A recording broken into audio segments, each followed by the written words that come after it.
Married for 3 years, I always thought I had married for love. That was until one afternoon when my best friend added me to an encrypted group chat and dropped a dozen high-definition photos. In the pictures, my husband, who was supposedly on a business trip to Berlin, was holding a woman in a Chanel tweed suit. They were kissing passionately in a VIP lounge at JFK Airport, completely oblivious to the world. Her hand rested flat against his chest, his palm was wrapped around her waist, and their boarding passes lay side by side on the armrest. The destination was clearly visible: Paris. I zoomed in on the photos and stared at the woman's face. I knew her. In fact, the entire Upper East Side wives' circle knew her. She was a professional gold digger who constantly hovered around high-end charity galas, surviving in the Vanity Fair on borrowed Hermes bags and a pretty face. Her specialty was targeting wealthy married men, and her manipulative tactics were legendary behind her back. The socialites called her leech, meaning once she latched onto you, you were going to lose a layer of skin before she let go. And my husband, Julian Vance, the founder and CEO of Vance Innovations and a rising star in the New York tech scene, had clearly been sucked in. In one photo, Julian was looking down at his phone, a smile playing on his lips that I hadn't seen in a very long time. It wasn't his polite networking smile, nor his smug deal-closing smirk. It was a genuine, relaxed, and almost affectionately indulgent curve of the lips. When was the last time he looked at me like that? I thought about it, but I couldn't remember. Maybe during the first 6 months of our marriage, maybe even earlier. Life after the wedding had become like a slowly drying river. At first there were splashes, but eventually all that remained was a barren riverbed covered in gravel. He came home later and later. His business trips became more frequent. When he finally did come home, he locked himself in his study, too lazy to even sit through a full dinner with me. I told myself it was because he was busy. It was a tech startup after all. He had to make every single decision. The pressure was immense, the networking endless. How could he have the time to do on his wife every day? I even felt I was being overly sensitive, nitpicking over trivial things. But photos don't lie. I stared at that picture of them kissing at the boarding gate for a full minute. Then I placed my phone face down on the table and took a sip of my espresso. Sitting across from me was an old subordinate of my father, a retired but still heavily influential figure in the Wall Street financial district. He peered at me over his reading glasses, put down his files, and spoke in a calm tone that reminded me of my father. "Are you sure? No regrets?" I flipped my phone over, turning the screen toward him. He looked at it for 2 seconds, handed it back, and spoke as if discussing the weather. "Then let's get to work." I nodded and picked up the landline on the desk to dial a number. "My name is Claire Sterling." That name didn't hold much weight in the New York socialite circles, because for the past 3 years, I had lived entirely as Mrs. Vance. When I went out, I was Julian's wife. When I came home, I was the Vance family's daughter-in-law. During the holidays, I brought gifts to my in-laws. On regular days, I stayed quietly in our white colonial mansion out in the Hamptons, tending to the garden, occasionally making an appearance at my husband's corporate banquets. I dressed appropriately, smiled appropriately, and even spoke at an appropriate volume.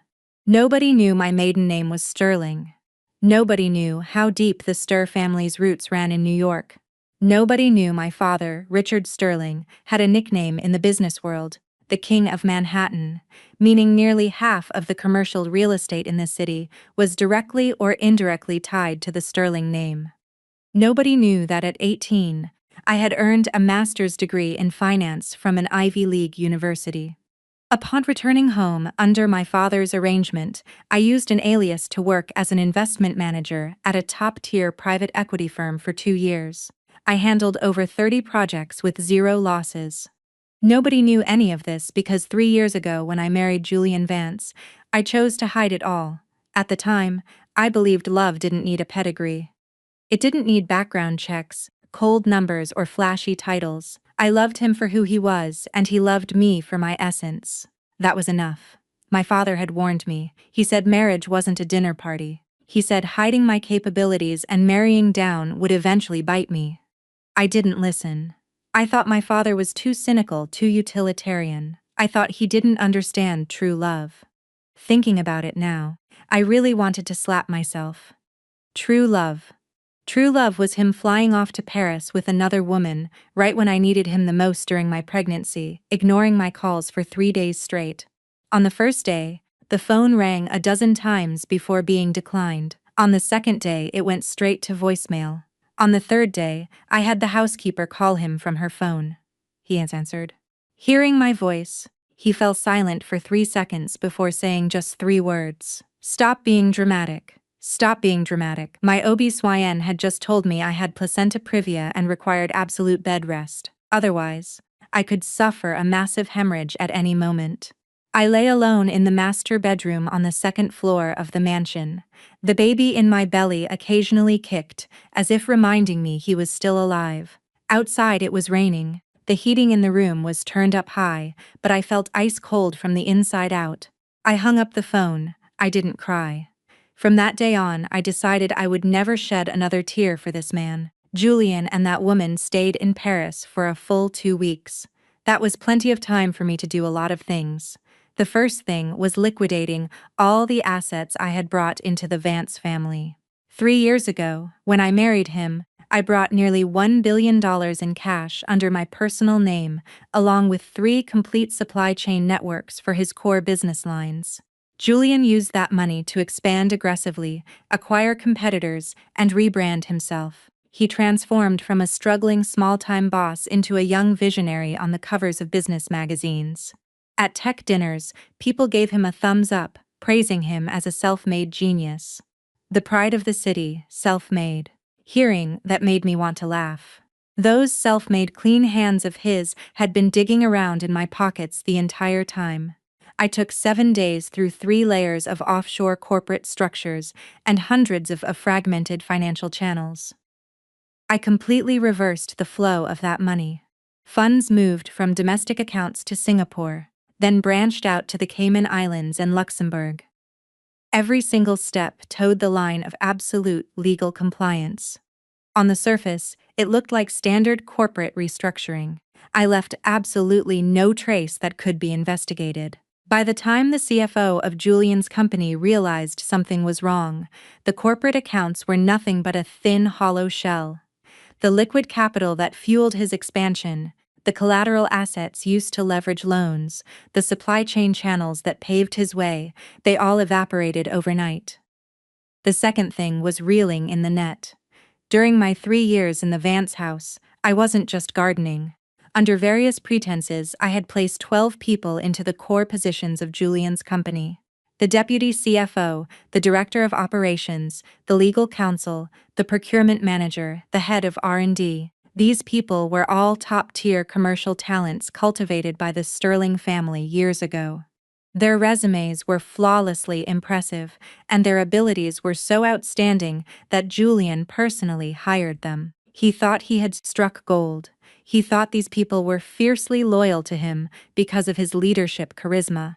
He never once considered that their paychecks never came from Vance Innovations. 12 resignation letters appeared in Julian's assistant's inbox on the exact same morning. Neatly organized as if pre-arranged, the assistant frantically called Julian's phone, but Julian was busy accompanying his sweet little ingenue through the Lura. The phone rang 6 times and was hung up. The assistant called again. This time it was even more direct. The phone was turned off entirely. I suppose the calls ruined his sweetheart's mood while admiring the Mona Lisa. The third thing was securing the evidence. The housekeeper who had taken care of me in the mansion for 3 years, Martha. Julian always thought she was just a simple, honest woman from the Midwest pulling in $5,000 a month. She worked hard, spoke little, and treated him with the utmost respect. He never looked her in the eye. He certainly didn't know her real name was Martha Higgins, a retired senior investigator from the SEC Financial Crimes Division. She had handled cases involving billions of dollars.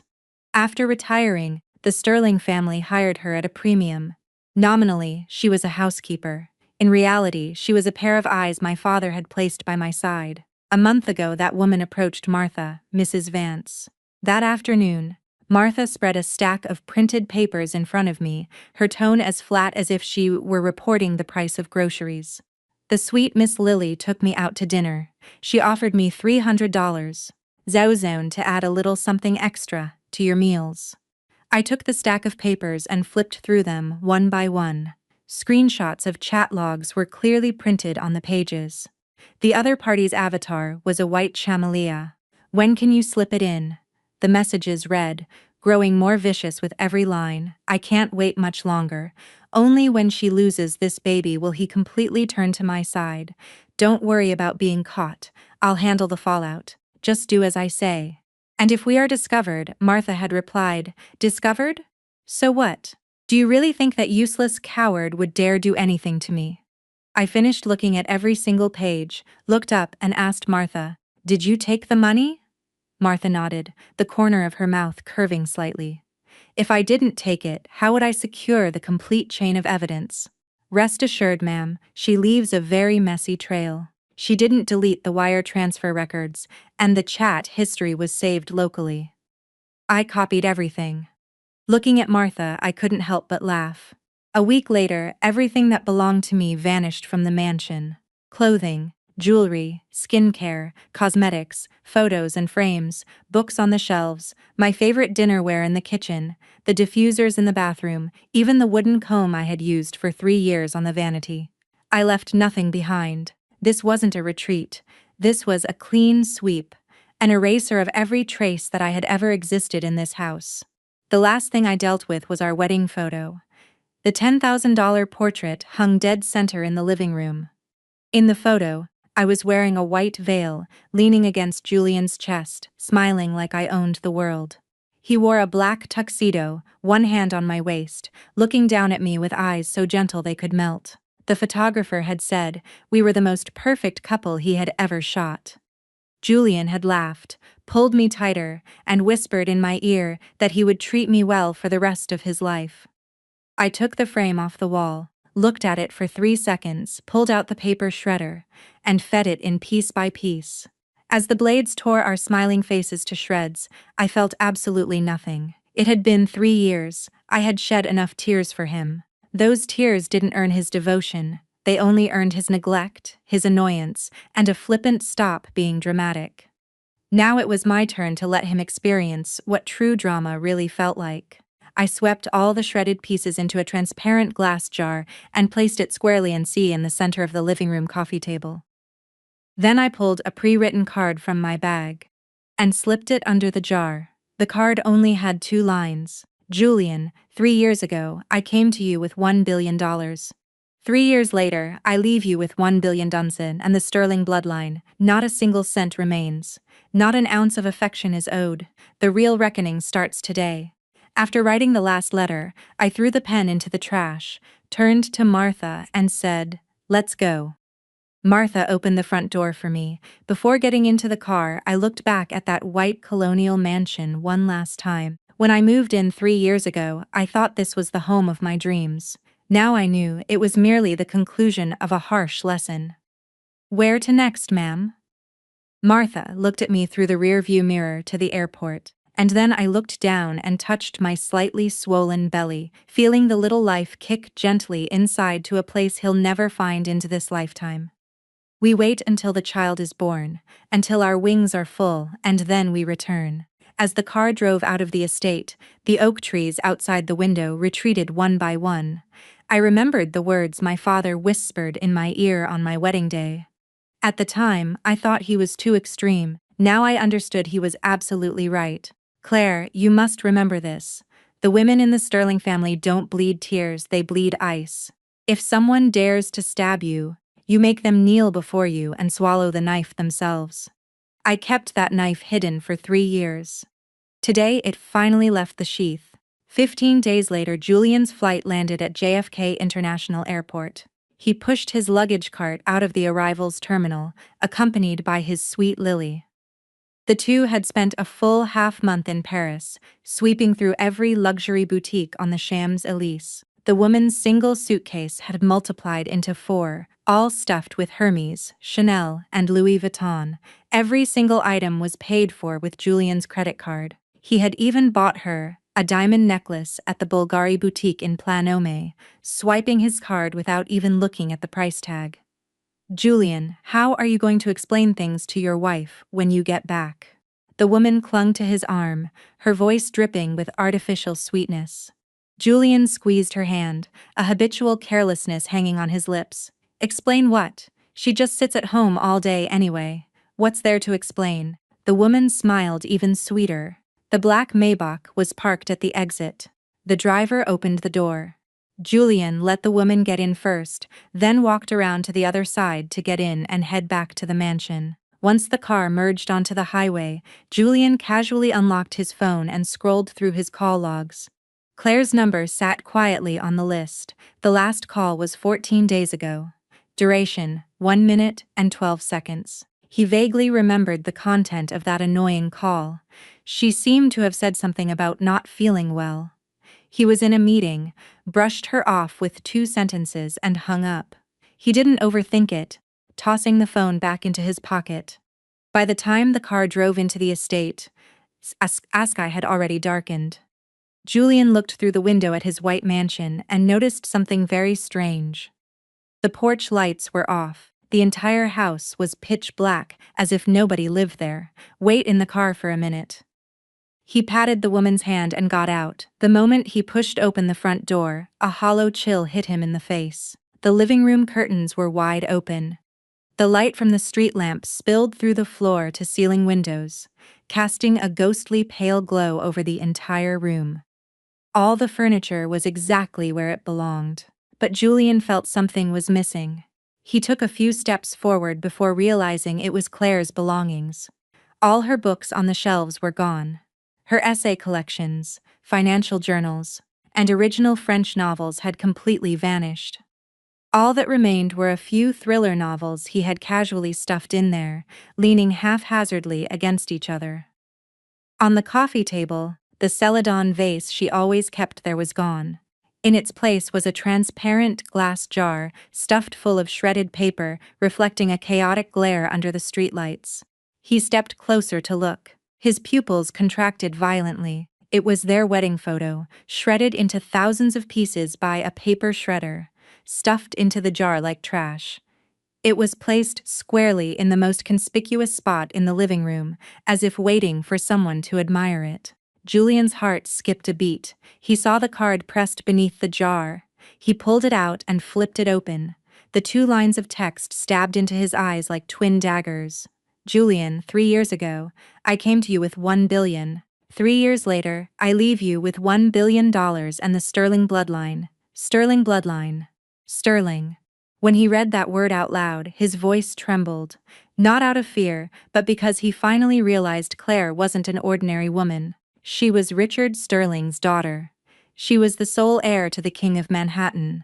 When he married her, he thought he had hit the jackpot, getting a gentle, obedient, unambitious rich girl who only wanted to stay home and raise a family.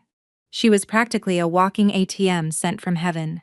He spent 3 years squandering her dowry, utilizing her resources, stepping on her shoulders to climb the corporate ladder. He never once imagined she would turn into a viper. Suddenly biting back in the dead of night, he charged up to the 2nd floor. The master bedroom door was wide open. Her half of the walk-in closet was totally empty. Even the hangers had been stripped clean. Not a single bottle of skincare remained on the vanity. She didn't even leave behind the half-used tube of hand cream. In the study, the safe was hanging wide open. Every single document, contract, and equity certificate inside was gone. In the nursery, the pastel yellow crib had been dismantled. Not a single stuffed animal was left. Stuck to the wall was a single sticky note with just 1 line. "You gave this up yourself." Julian gripped that sticky note, his knuckles turning white, the bones in his fingers popping. From behind came the sound of high heels clicking up the stairs. "Julian, why aren't you turning on the lights? It's so dark out here."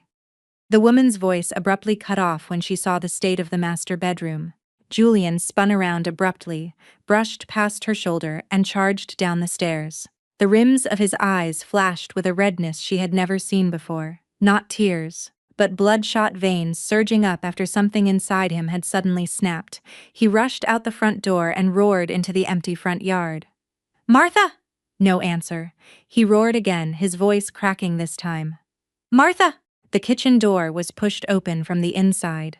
Martha walked out, unhurried, holding a cup of tea, looking as if she had been waiting for this moment for a very long time. She wore a sharp, tailored gray coat and stood ramrod straight. The aura she exuded was absolutely nothing like a housekeeper. Julian grabbed her by the shoulders. "Where is Claire? What happened to the house? Where's her stuff? Where is she? Where's the money?" Martha didn't struggle. She glanced down at his hands, gripping her shoulders, then raised her eyes. Her gaze was as calm as a mirror, reflecting straight into his soul. "Mr. Vance." Her voice wasn't loud, but every word drove into his ears like nails. "Ma'am asked me to pass on a message to you." "What message?" Martha tilted her head slightly, a ghost of a smile appearing on her lips. It wasn't a housekeeper's smile. It was the smile of a hunter watching prey finally drop into the trap. The game officially begins. Julian froze in place, his fingers loosened, his arms dropping to his sides. He looked like someone had just thrown a bucket of ice water in his face. Martha walked past him, her steps steady, her flat shoes clicking sharply against the entryway floor. Before pushing open the front door, she paused, turned her head and glanced at him. "By the way, Mr. Vance, I need to make one thing clear to you. I have never worked a single day in my life as a housekeeper for the Vance family. I belong to the Sterling family." She paused, then added the final blow. "I always have." The door clicked shut behind her. The sound of footsteps faded away, eventually swallowed by the slam of a car door. Julian stood alone in the empty mansion, still clutching the sticky note he had torn from the nursery wall. The fresh sweat from his palm had blurred the ink. In the living room, the street lamp illuminated the glass jar, making the pulverized remains of the wedding photo look exceptionally harsh. The card lay face up on the coffee table, the two lines of text stark and clear under the light. Outside, a car engine started, the roar fading into the distance. This mansion where he had lived for decades was now so quiet that the only sound left was his own breathing. He pulled out his phone and dialed Claire's number. The line connected, but the voice that came through wasn't Claire's. It was a man's steady, professional, emotionless voice. "Hello, Mr. Vance. I am Miss Claire Sterling's appointed legal counsel. My name is Arthur Hayes. From today onward, all matters between you and Miss Brace Sterling will be handled exclusively by me. The divorce agreement has been sent to your email. Please review and respond within 48 hours. If you fail to reply, we will consider it your default acceptance of all terms. That is all. Have a pleasant evening." The call disconnected. Julian stood in the middle of the living room holding his phone. The street light stretched his shadow endlessly across the floor. He opened his mouth to say something, but there was no one left to listen. He didn't know how long he stood in that empty living room. He only knew the light outside the window dimmed inch by inch, fading from a dusky yellow to pitch black. The sticky note in his hand was thoroughly soaked in his sweat. The words, "You gave this up yourself," had blurred into a blob of ink, as if even the letters were mocking him. His phone buzzed. It was a message from his assistant. A barrage of exclamation points crowded the preview screen. "Mr. Vance, you're finally back in the country. Disaster struck the corporate accounts." He didn't finish reading the message. He tossed the phone onto the sofa, collapsed into the cushions, and closed his eyes. Two images kept flipping back and forth in his mind. Martha's final backward glance at the door, and that glass jar stuffed full of shredded wedding photos. Martha's voice still echoed in his ears. "I have never worked a single day in my life as a housekeeper for the Vance family. I belong to the Sterling family. I always have." Julian suddenly let out a laugh. The sound was piercingly harsh in the empty mansion. It felt like someone had struck a match in the dead of night, briefly illuminating something terrible before plunging back into deeper darkness.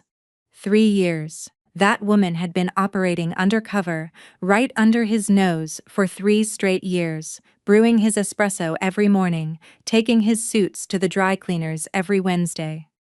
Every time Claire went to visit her family, Martha followed behind with bags of gifts, calling out, "Careful on the steps, ma'am." He used to think this housekeeper was a bit too attentive, less like a maid, more like a butler. Now he knew she was neither. She was a blade the sterling patriarch had kept by his daughter's side. "Julian, what's wrong?" The woman had slipped out of the car at some point and now stood at the living room entrance. Her high heels clicked tentatively on the marble floor. Seeing no reaction, she took a few steps closer, softening her voice. "Are you okay? Should I pour you a glass of water?" Julian's eyes snapped open. "Who told you to come inside?"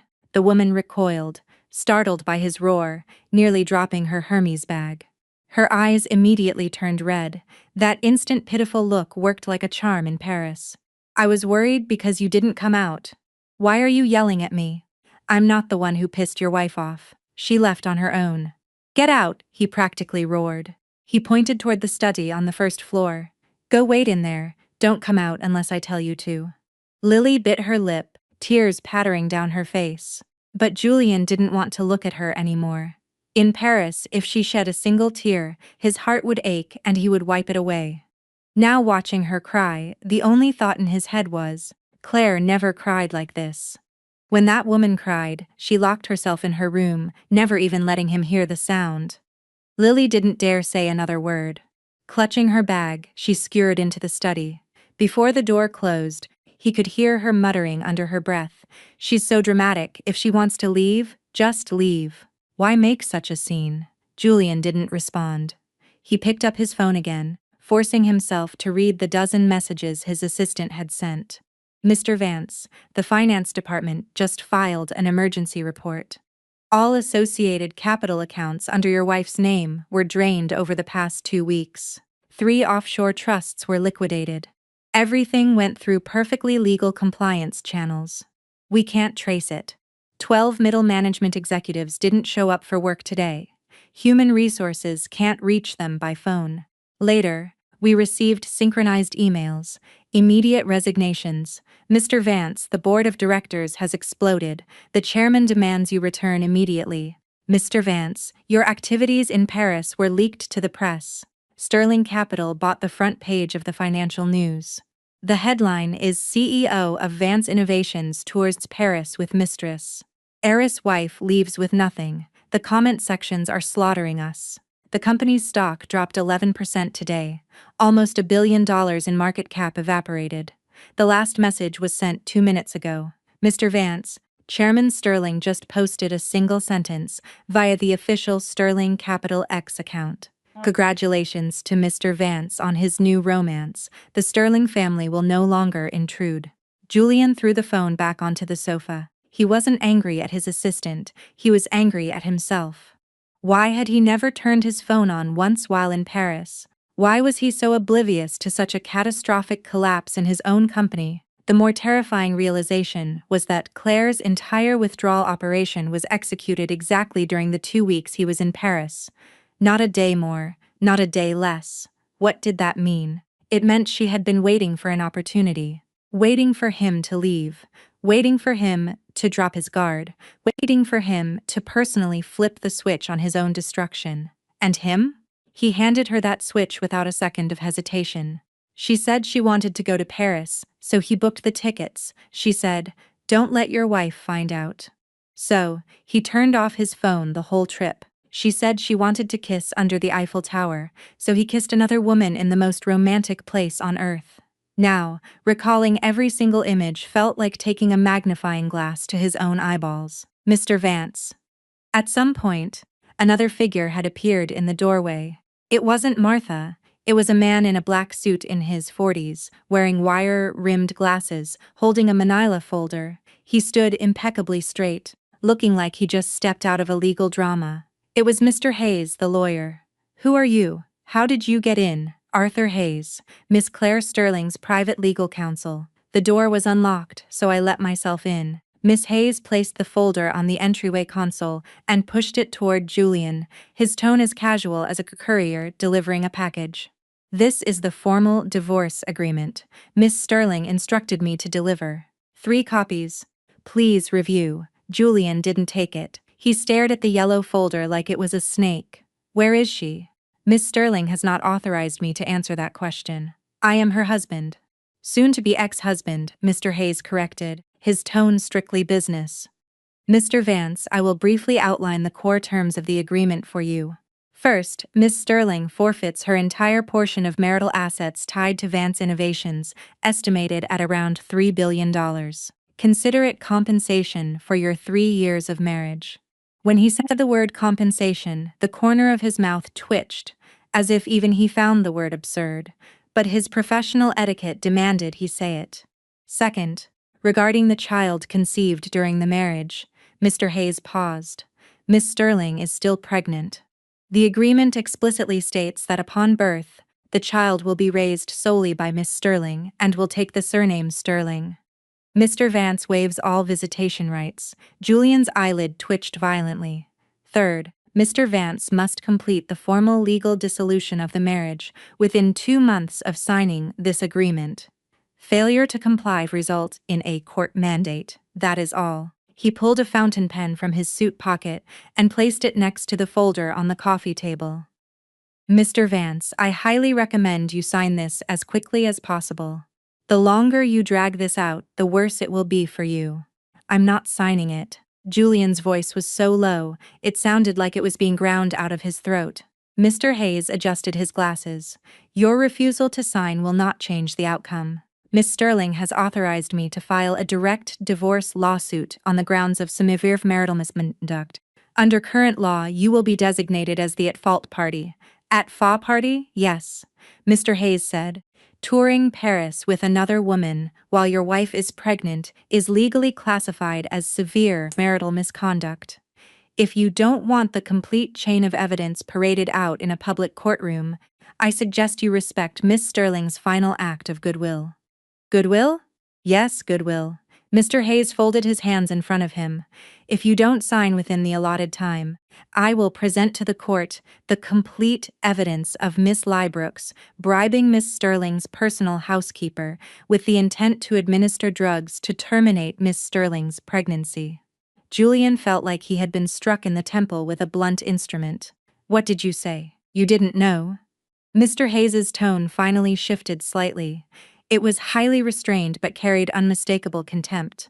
Well, Mr. Vance, it seems the scenery in Paris really was quite captivating. He said nothing more, gave a curtain nod, and turned to leave. His leather shoes echoed twice in the foyer. The front door clicked shut. The deadbolt slid into place. The living room fell back into a deathly silence. Julian grabbed his phone and dialed the woman's number. Lily, the love of his life. The woman who had told him in Paris that being with him was the only thing that made life worth living. Even though she was right in the study, he didn't want to look at her face. The call connected instantly. Julian, you finally did. You approach Martha? The breathing on the other end of the line halted for a second. What? What? Martha, what are you talking about? Lily's voice spiked in pitch, carrying the instinctive defensiveness of someone caught in a lie. How much did you pay her? Who are you talking about? Who told you such nonsense? Was it Claire? Is she complaining to you? It's all lies. She just wants to ruin us. I'm asking you, how much did you pay her? Julian's voice didn't rise, but every word was compressed to the absolute limit before erupting. The study door pushed open. Lily stood in the doorway, her face pale as a ghost. She stared at Julian's back, her lips trembling for a long time before she finally stammered out. I did it for us. I just wanted you to be completely free of her. Julian didn't turn around. He tossed the phone aside, rested his hands on his knees, and stared down at the glass jar on the coffee table. The shattered pieces of the wedding photo glowed pale under the light. Claire's figure in the white veil had been ripped into 100 pieces, every single one of them smiling at him. He suddenly remembered the day of the wedding. Richard Sterling had called him into his study, closed the door, and said one thing to him. Julian, I am handing my only daughter over to you. If you treat her well, everything the Sterling family owns will be yours in the future. But if you wrong her, the old man paused, using a tone Julian didn't understand then, but understood perfectly now. You must remember, she is a daughter of the Sterling family. At the time, he thought it was a blessing. Now he knew it was a warning. Outside, it suddenly started pouring rain. The raindrops battered against the floor-to-ceiling windows, rushing down the glass as if the city itself were trying to wash away stains that couldn't be cleansed.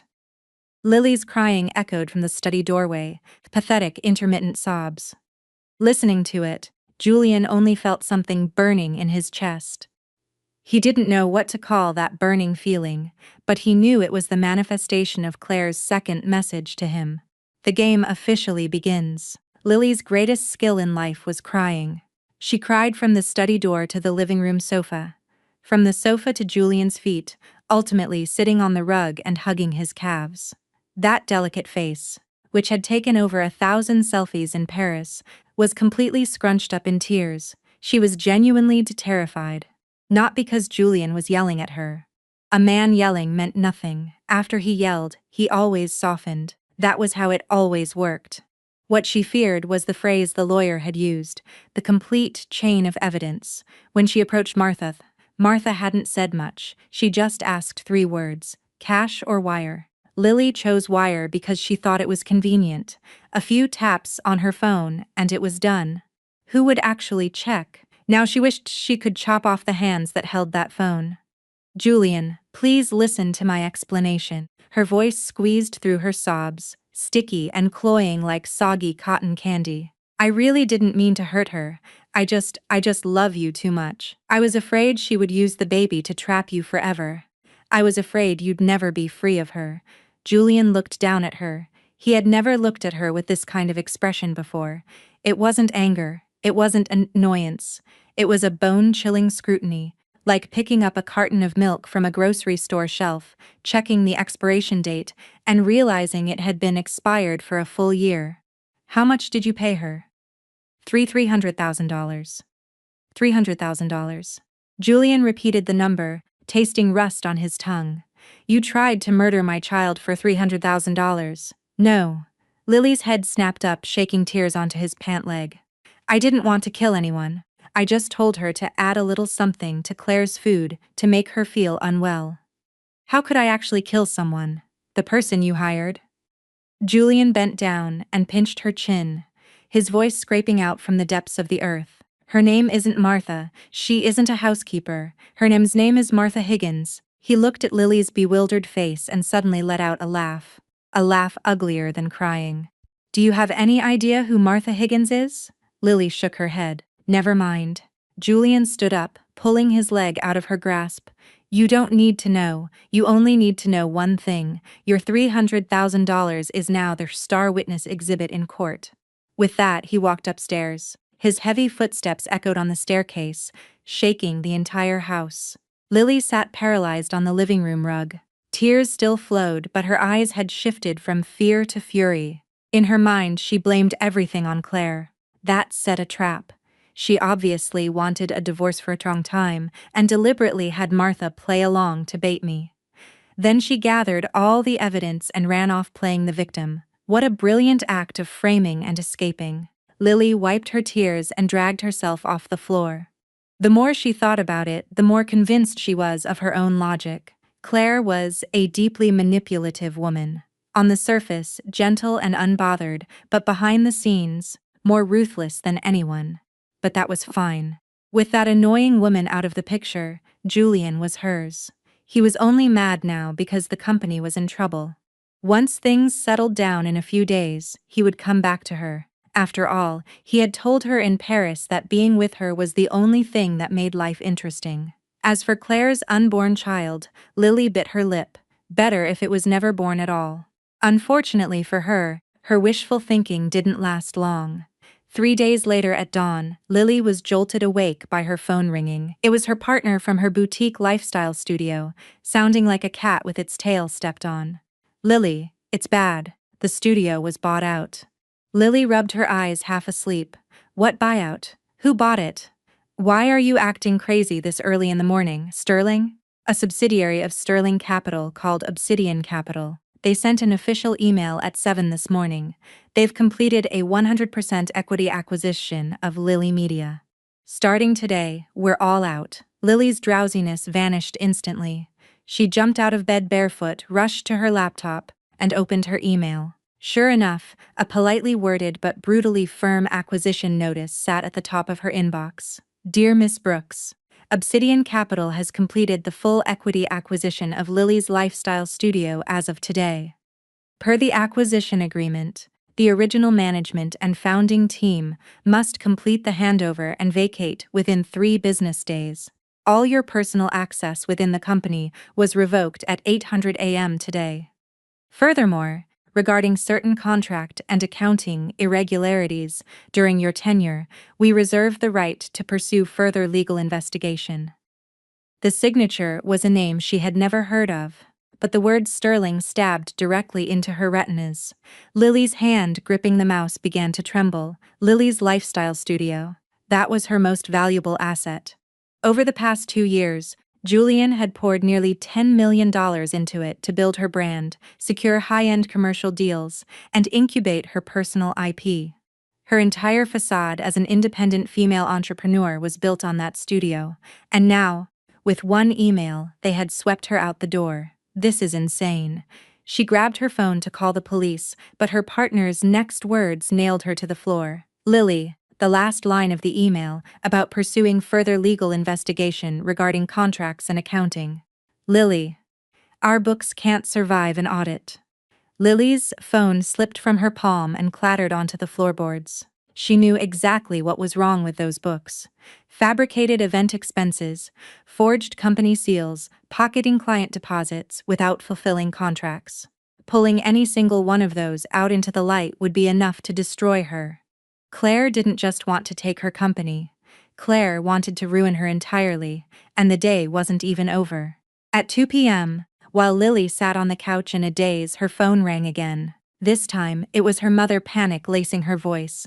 Lily, look at the news. You're trending. Almost by reflex, she opened social media. Trending at number 17 on X was the hashtag number Paris Sweetheart. Right next to it was a blazing red-hot icon. The top post was from a massive celebrity gossip account. 9 photos documenting her entire itinerary with Julian in Paris, kissing under the Eiffel Tower, holding hands on the shams. Elise, a side profile of him swiping his black card for her in a boutique. The images were crystal clear. They even caught her exact expression as she stood on her tiptoes to kiss his cheek outside the loo. The caption read, "Insider reveals CEO of Vance Innovations took his sweetheart to Paris." Meanwhile, his billionaire heiress wife leaves him with nothing. Nedson's joke, the Paris tickets were a gift. The severance package is the main course. The comment section was a boiling cauldron. Laugh my ass off. His wife is at home pregnant and he goes to Paris to play True Love. Studio got acquired. What the hell? The Sterling family moves fast. Context for the uninformed. The Starings are old money, billions in assets. This girl's brain was kicked by a horse to mess with a Sterling heiress. Stop roasting her, guys. She already got kicked out of her own company's Slack channel. Lily's face burned. She threw her phone into the couch cushions and curled up into a ball, shaking violently. Then, she remembered something even more critical. She bolted upstairs and threw open the door to Julian's study. Julian was sitting at his desk, a pile of documents spread out before him, his face ashen. He had clearly seen the news because his laptop screen was opened to the exact same trending hashtag. "Julian, how dare you come looking for me?" Julian didn't even lift his eyelids. "It wasn't me. I didn't leak these photos. I'm not that stupid." Lily stammered, desperate. "It was Claire. She definitely released them. She wants to destroy me. She wants to what?" Julian finally looked up. His eyes were bloodshot from exhaustion, making him look like a trapped beast pushed to the brink. "Did she hire someone to kidnap you and drag you to Paris? Did she force you to kiss me in the middle of the street?" Lily opened her mouth, but not a single word came out. "Do you have any idea?" Julian leaned back in his chair, his voice sounding entirely drained of life. "That because of this trend, my company's stock dropped another 9% today. My father just called. He's convening a board meeting tomorrow. He wants me to give a public explanation." Lily stood frozen. She didn't know what a board meeting was, and she didn't understand stocks or why a single news article would make them drop. She only knew she was miserable right now, and Julian wasn't comforting her. In the past, if she even furrowed her brow, he would ask what was wrong. Now she was crying her eyes out, and he couldn't even be bothered to look at her. "You've changed," she said, her voice shaking. Julian looked at her and suddenly smiled. That smile carried an emotion she had never seen on his face before. Not gentleness, not indulgence. It was the self-deprecating realization of monumental stupidity. "I haven't changed," he said. "I've just finally seen clearly." He stood up, walked around the desk, and stood in front of her, looking down. "Lily, the difference between you and Claire isn't a pair of tickets to Paris. It's $1 billion. Lily looked as if she had been slapped. All the color drained from her face.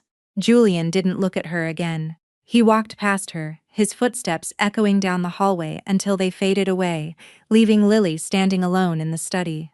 Before her was a desk covered in financial reports and stock charts, every single red line plummeting straight down. She remembered sitting by the Seine in Paris, sipping wine, feeling like she had already won. She had asked Julian back then, "Won't she be mad if she finds out?" Julian had replied, "If she finds out, so what?" Now she knew. The roses in Paris only had a 15-day shelf life. The boardroom of Vance Innovations was on the 27th floor. A wall of floor-to-ceiling windows offered a panoramic view of the city skyline. In the past, when Julian stood here, he felt the entire city was beneath his feet. Today, standing here, he felt the entire city was waiting to watch him become a joke. The boardroom was packed. Along the mahogany table sat shareholders, board members, and senior executives, nearly 40 people all staring at him. Their eyes held worry, schadenfreude, or the numb exhaustion of wanting the meeting to be over. The only thing missing was the respect they used to look at him with. Julian sat at the head of the table. A cup of cold black coffee sat in front of him. He hadn't taken a single sip since entering. His father, Robert Vance, sat at the opposite end of the long table, his face like iron. "Let's begin." The old man slapped a folder onto the table. Today's agenda. Vance Innovations' core businesses are hemorrhaging in the first and second quarters. The stock has plummeted over 40% in half a month. Does anyone have anything to say? The room was silent for 3 seconds before erupting. "Mr. Vance, all my major clients were poached by Sterling Capital last week. Their quotes are 30% lower than ours. And they're locking them into lifetime contracts with priority access to Sterling Financial Services. We can't compete with this. Every lead we chase dies." A VP of marketing slammed his file on the table. "Finance is the same. After your wife pulled her capital, our cash flow can only sustain us until next quarter. 3 new R&D projects are suspended. Suppliers are rounding us for final payments. My department lost 12 people this month. They all bolted. It was the core group your wife brought in. Now they're all working at Sterling. They didn't even change their desks, just swapped their ID badges. Sterling's hiring speed is leaving us in the dust. It isn't just middle management. 2 directors from design left too. Word of Sterling offered double their annual salaries." Julian's fingers curled involuntarily against the tabletop. Over the chaotic complaints, a voice suddenly cut in, laced with undisguised hostility. "I want to ask the CEO a question." The speaker was board member Davies, the 4th largest shareholder of Vance Innovations, and one of the people who most vehemently opposed Julian marrying Claire. Back then, Julian thought Davies was just jealous. Looking back now, the man had simply lived 30 years longer and possessed much sharper eyes. "Tell me, Julian, when you went to Paris, did you ever consider what you would be coming back to?" Davies leaned back in his chair, his tone dangerously even. "I'm not here to pry into your personal life. Who you went to Paris with, for how long or how much you spent, I don't care. But Vance Innovations had 12 core executives poached and billions of dollars in capital drained. All of this happened over exactly 15 days and your phone was shut off the entire time." He paused, hammering out every word. "I want to ask on behalf of everyone sitting here. Julian, are you the CEO of Vance Innovations or are you Lily Brooks's personal tour guide?" The air was sucked out of the room, no one spoke. Everyone waited for Julian's response. Julian remained silent for 5 seconds. Mr. Davies is right, his voice was, but he steadied it. I was negligent for those 2 weeks, it's my fault, I offer no excuses. Davies clearly didn't expect him to admit it so readily, and was briefly taken aback. Julian continued. Client attrition, I will personally lead the negotiations to win them back. The cash flow crisis, I have personal assets I can inject into the company. As for the personnel, he paused. A wave of bitterness rose in his throat, but he swallowed it down. Those people weren't poached. Those people always belonged to the Starings. They never belonged to Vance Innovations. They were simply here executing a 3-year undercover operation, but he couldn't say that out loud. As for the personnel, I'll restructure the team immediately. He opened his hands, sweeping his gaze across everyone in the room. Gentlemen, Vance Innovations didn't get here easily. I created this mess, and I will take full responsibility for fixing it.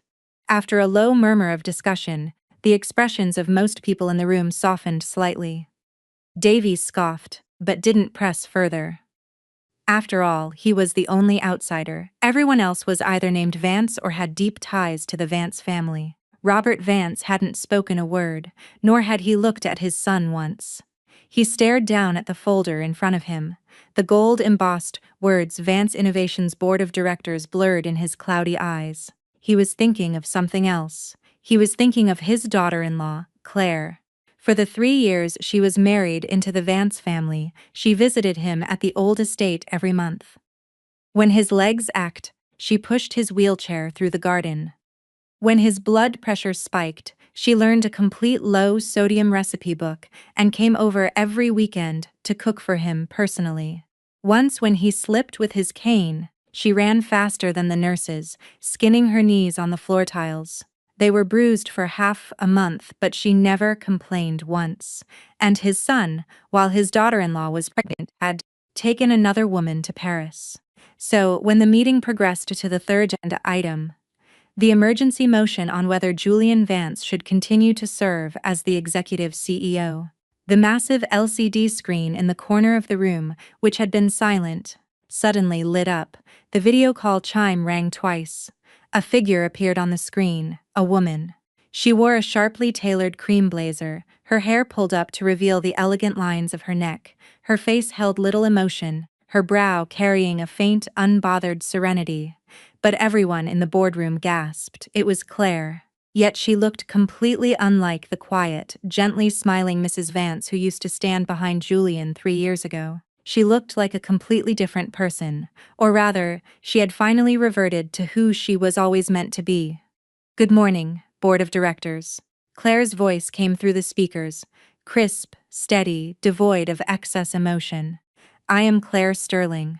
Apologies due to the time difference. I can't be there in person and must participate in today's meeting via this method. The meeting secretary frantically explained, Miss Sterling currently holds 32% of Vance Innovation shares. According to company bylaws, she has the right to participate in this board meeting remotely. 32%. That number dropped like a depth charge exploding silently in the room. Everyone was doing mentor Dowie. Where did the extra 7% come from? No one dared ask. Let's stick to the agenda, Claire said. We are on item 3, correct? The secretary stammered. Yes, Claire nodded slightly. Her gaze crossed the screen as if bridging thousands of miles, and landed squarely on Julian sitting at the head of the table. No, not as if. She was looking right at him from thousands of miles away, across the distance he had personally gifted her, across the billions in net worth he had personally squandered, across an unborn child. Since it is the third item, her voice was light, like a feather landing on water. Yet, it sent ripples through the entire room. I suppose as a shareholder I should cast my vote. Julian's fingers violently clenched against the tabletop. On the screen, Claire tilted her head slightly, a ghost of a curve appearing at the corner of her mouth. It wasn't a smile, it was an expression he hadn't seen in far too long, yet recognized instantly.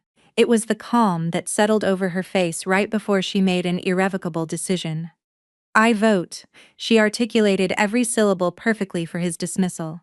The boardroom was as if someone had hit the mute button. Every murmur, Every breath, every squeak of a chair vanished. Only Claire's voice echoed in the air. Dismissal, not opposition, not abstention. Dismissal. Julian looked at the familiar yet foreign woman on the screen. His lips moved, wanting to say something, but his throat felt blocked. He realized he had known this face for 3 years, yet had never seen her wear this expression. Cold, sharp, in absolute control. He suddenly remembered an old proverb he had heard a long time ago. A tiger father doesn't breed a dog. He had lived too smoothly these past 3 years. He had actually forgotten the old saying. The voting results will be published within 3 business days. Claire gave a slight nod to the camera. I wish you all a pleasant meeting. The screen went black. The air in the boardroom didn't resume flowing. The shareholders exchanged terrified glances. Nobody dared be the first to speak. Even Robert Vance's face changed color, not out of anger, but because he hadn't expected Claire to strike so ruthlessly, so directly, leaving absolutely no room for maneuver. He knew what his son was thinking right now, but he knew his daughter-in-law better. Claire never did things just on the surface layer. If she said dismissal, it meant she had already prepared every subsequent step for after the dismissal succeeded.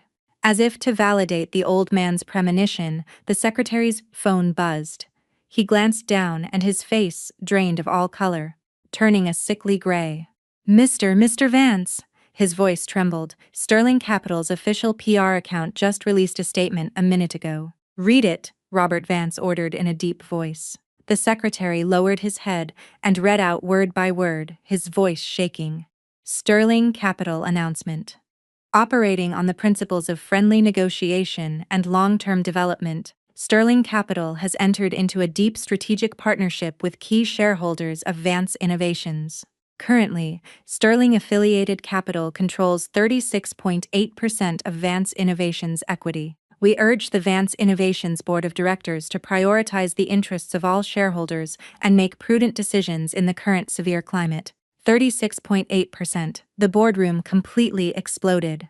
36.8%. Plus, the minor shareholders she had good relations with, the actual voting power she controlled already, far exceeded 1/3. A board member slammed his hand on the table and stood up. This isn't just a matter of dismissal anymore. She has veto power. Robert, your daughter-in-law hit herself too well. She vanished for 3 months, and the moment she shows up, she wipes us all out. Robert Vance closed his eyes. He didn't argue because no one had said anything wrong. From beginning to end, Julian hadn't spoken a single word. He sat at the head of the table, staring at the darkened screen for a very, very long time. The screen reflected his own face, pale, hollow, like a prisoner just dragged off his throne. He remembered when Claire married him. He had knelt in front of Richard Sterling and made a promise. Dad, I swear I will never let her suffer the slightest grievance in this lifetime. 3 years later, Claire voted for his dismissal through a screen without a single unnecessary word. No crying, no accusations. No. Do you know how much you hurt me? Just a clean, decisive dismissal. And an icy corporate equity announcement. This was the daughter of the Sterlingstein family, his wife, the mother of his child, the greatest misjudgment of his entire life. The boardroom door pushed open. The assistant poked his head in and called out timidly, Mr. Vance, there are reporters downstairs. They said they received the press release from Sterling and want to interview you regarding the dismissal motion. The response was Robert Vance's cane smashing heavily against the floor, a deafening crack that startled everyone in the room. What else is there to say? The old man's voice finally cracked like a tectonic plate splitting after being under pressure for too long. When you were hugging that lily in Paris, did you ever think about today? Julian stood up without a word. His chair scraped backward with a harsh screech. He didn't answer. His father didn't answer. None of the people present answered. He just walked step by step toward the boardroom door, rested his hand on the handle, paused for 2 seconds, and said 3 words in a voice only he could hear. Claire Sterling. The door closed behind him. In the boardroom, nearly 40 shareholders looked at each other in dismay. The coffee on the table had gone completely cold, and outside the window, Vance Innovation stock was still falling. 3 years later, Zurich, Switzerland. On the top floor of Sterling Capital's European headquarters, Claire sat by the floor-to-ceiling window, watching the snow line of the Alps gleam gold in the setting sun. Spread out on the desk was a document Mr. Hayes had sent over yesterday, the complete financial status of Vance Innovations over the past 3 years. Using a silver fountain pen, she wrote 3 words on the cover of the report: ready to harvest. A knock on the door sounded twice. The door pushed open and a little head poked in first. His hair was combed flawlessly, a tiny suit and bow tie arranged perfectly. A pair of jet-black eyes darted around the room before his entire little body squeezed through the crack in the door. Mommy. Little Leo Sterling stood in front of the desk, hands behind his back, his posture ramrod straight, looking exactly like a senior executive arriving to deliver a report. He was 3 years old this year. More accurately, 3 years and 2 months. Born in Zurich, holding a Swiss passport, fluent in English, Mandarin, French, and German. At fine dining restaurants, he could chat with the chef in French about the origins of cheese. At the Science Museum, he could explain the blockchain in English to the university students next to him. Do you want to eat chocolate cake today? Claire picked him up and set him on her lap. Leo shook his head. Want to play with the new Lego set? He shook his head again. Then he pulled a hand from behind his back. Clutched in his fist was a piece of paper. Mommy. His voice was milky and sweet, but his expression was intensely serious. I looked up a person on the internet today. Who? Julian Vance. Claire's fingers paused. In 3 years, the number of times this name had come out of his mouth could be counted on one hand. It wasn't deliberate avoidance. It was just that this person had become nothing more than a line of data on a ledger. Former CEO of Vance Innovations. Stock dropped 71% from its peak. Core businesses cannibalized by Sterling. Dropped out of the Forbes top 500 this year. That was all. But Leo didn't know any of this. He only knew one thing. His last name was Sterling, not Vance. He had started asking why he didn't have a dad at age 3, asking so persistently that Claire had an answer memorized.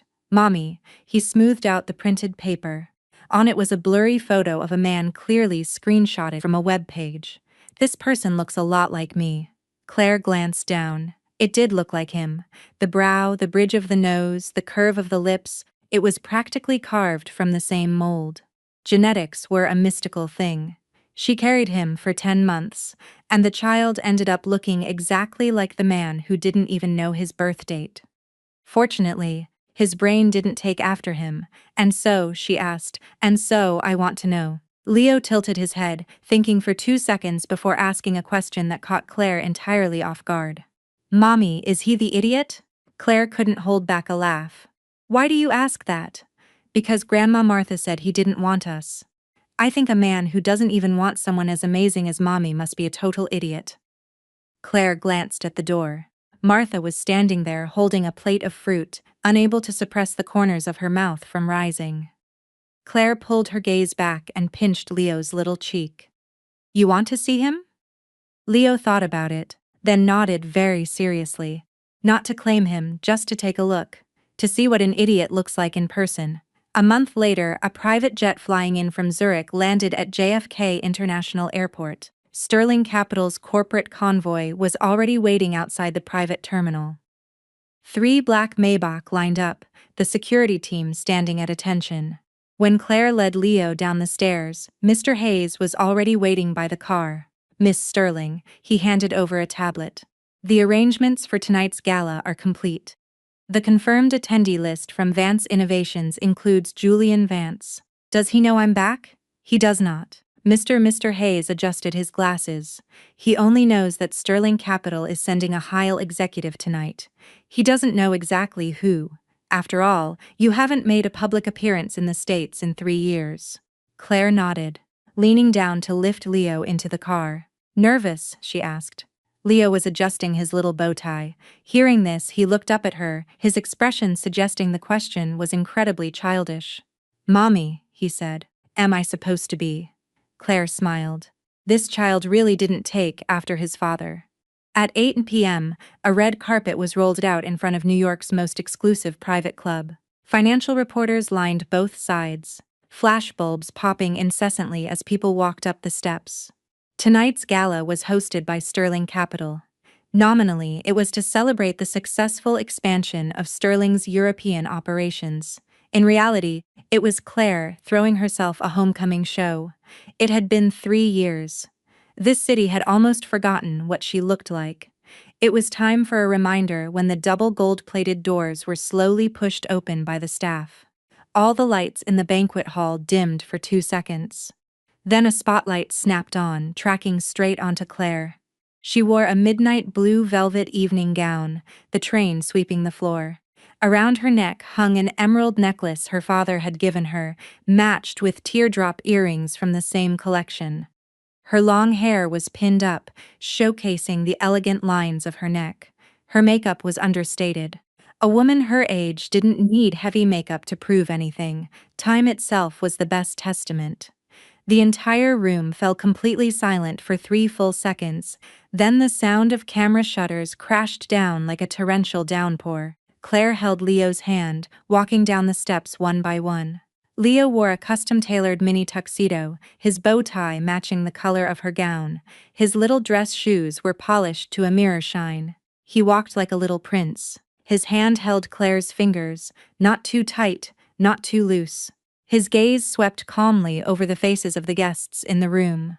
As they walked through the crowd, the whispers surged up behind them like a tidal wave. Is that Claire Sterling? Wasn't she recovering abroad? Who's the kid next to her? Her son. Did she remarry? Wait, look closely at that kid's face. Why does he look just like? The speaker didn't finish the sentence because they saw the people standing behind Claire and swallowed the second half of the sentence entirely. In the corner stood the Vance Innovations Group. Robert Vance leaned on his cane, accompanied by a few veteran Vance shareholders, and standing at the very front was a man in a meticulously tailored black suit. His frame was a size thinner than 3 years ago, but the structure remained. That face still carried the remnants of his former spirited contours, Julian Vance. He held a glass of red wine, his elbow frozen at an unnatural angle. His fingers gripped the stem of the glass so tightly his knuckles were white. He stood rooted to the spot. His gaze wasn't on Claire, he was looking at Leo. He saw Leo's face. That little face, which looked practically copy-pasted from his own, was tilted up, curiously observing everything in the banquet hall. Leo saw him too. One large, one small, 2 identical faces locked eyes across the entire banquet hall. Leo looked at him for about 3 seconds, tilted his head, and then, as if coming to a conclusion, let out a soft "oh." He turned around and tugged on the hem of Claire's dress. "Mommy." He lowered his voice using a volume only the two of them could hear. "I saw the idiot." Claire leaned down and asked in the same volume, "What do you think?" Leo thought for a moment, then said very seriously, "Uglier than the photo." Claire almost broke character.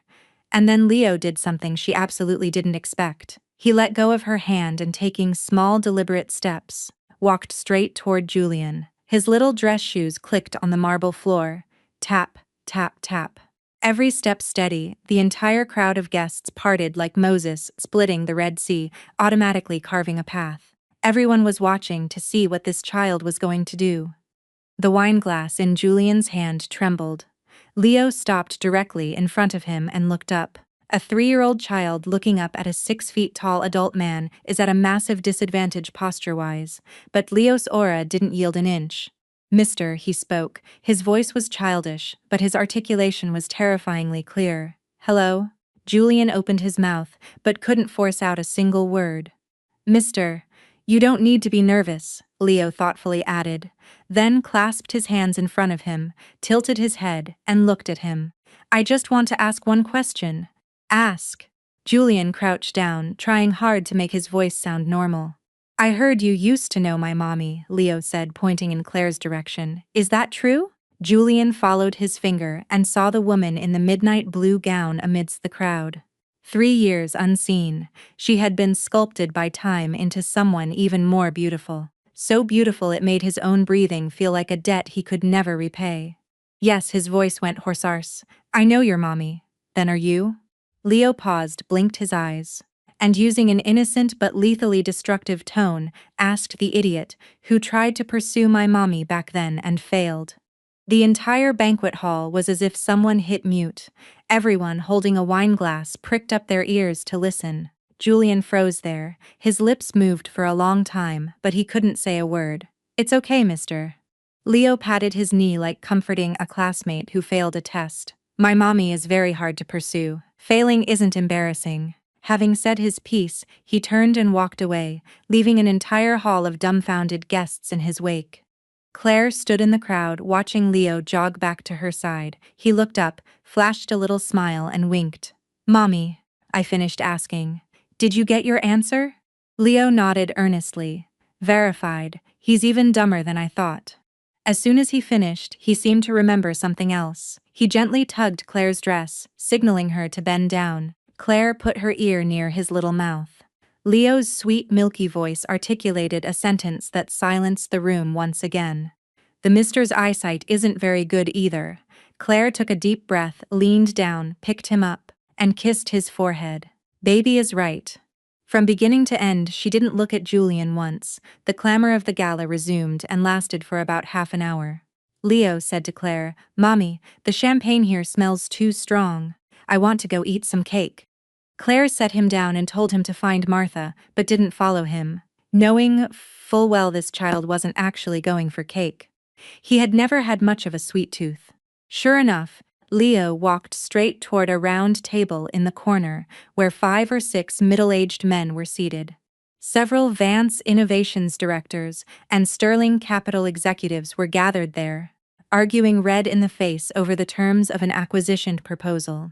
As Leo walked by, his eyes were drawn to the project proposal spread open on the table. He stopped, stood on his tiptoes to take a look, and let out a soft "hoo." This not-so-quiet hum of doubt was caught by a VP of Finance from Vance, a man in his 40s who was currently tearing his hair out over a data discrepancy in the plan. He waved a hand impatiently. "Kid, don't touch." Leo didn't leave. He watched for another moment, then looked up and delivered a less-than-quiet critique. "A 12% premium to acquire a company with a compound annual growth rate of only 3.7%. Did you guys at Vance find your money on the street?" The area around the round table fell instantly silent. The VP's mouth fell open, his pen dropping onto the table. An executive next to him frowned and leaned in. "Kid, who taught you to say that?" Leo didn't answer. He stood on his toes, reached out a tiny finger, and pointed to a specific data point on the proposal. His pace was unhurried, but every word hit like a stone cast squarely into their faces. "You ignored the risk of goodwill impairment. This company's core assets are 3 biotech projects still in the patent review phase. The approval rate is less than 40%.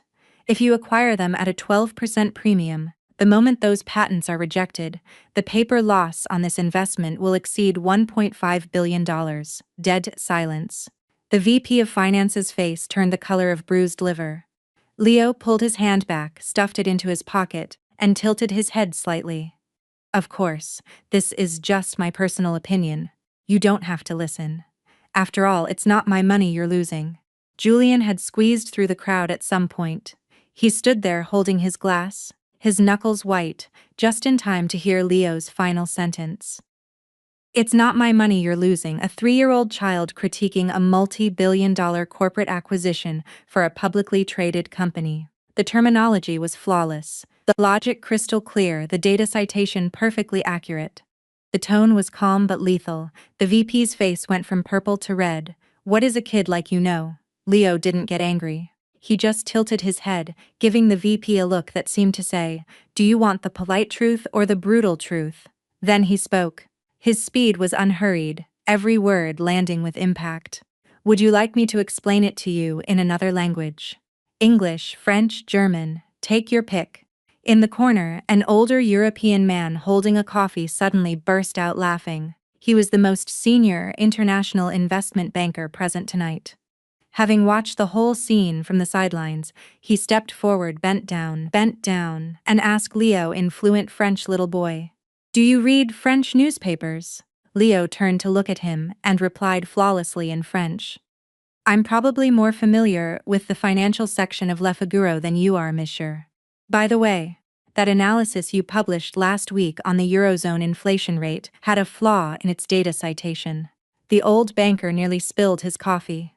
He stared at Leo wide-eyed, his amused smile shifting into shock, and then into the kind of expression one reserves for observing an endangered species.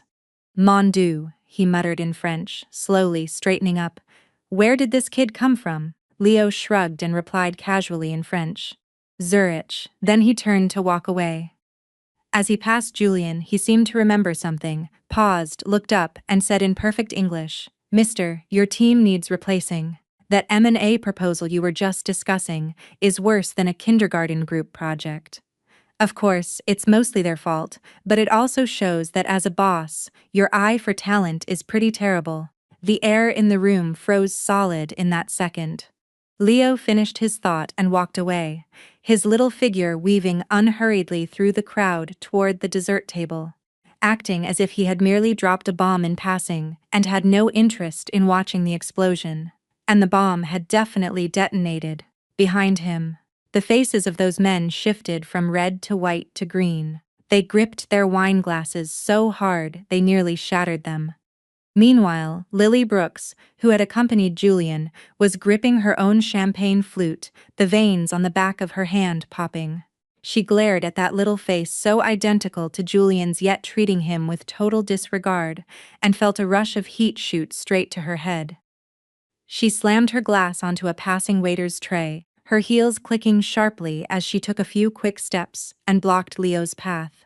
Little boy, she said, her voice attempting to force a curve, but the edges of that curve were trembling. Whose child are you? Leo stopped in his tracks and looked up at her. In that glance there was no curiosity, no childish innocence, only a premature, disturbingly calm scrutiny. And who are you, ma'am? What do you want? Lily's mouth twitched. Little boy, you can call me sister. Your smile line suggests that title is inappropriate. Someone in the crowd sucked in a sharp breath. The carefully constructed veneer of gentleness on Lily's face finally cracked. She took a step forward, leaned down, and hissed. You and your mother, neither of you are anything good. Leo didn't step back. He stood firmly in place, raised his eyes, and kept his volume moderate, yet loud enough for everyone around to hear perfectly. Ma'am, I am only a 3-year-old child. I don't understand what you mean by anything good. However, he paused, pointing a small finger at his own bow tie. Please maintain a professional distance. Step away from me. Otherwise, my legal team will teach you the meaning of decency. You, a 3-year-old with a legal team. A 3-year-old doesn't need a lawyer, Leo said earnestly, but my mommy has them.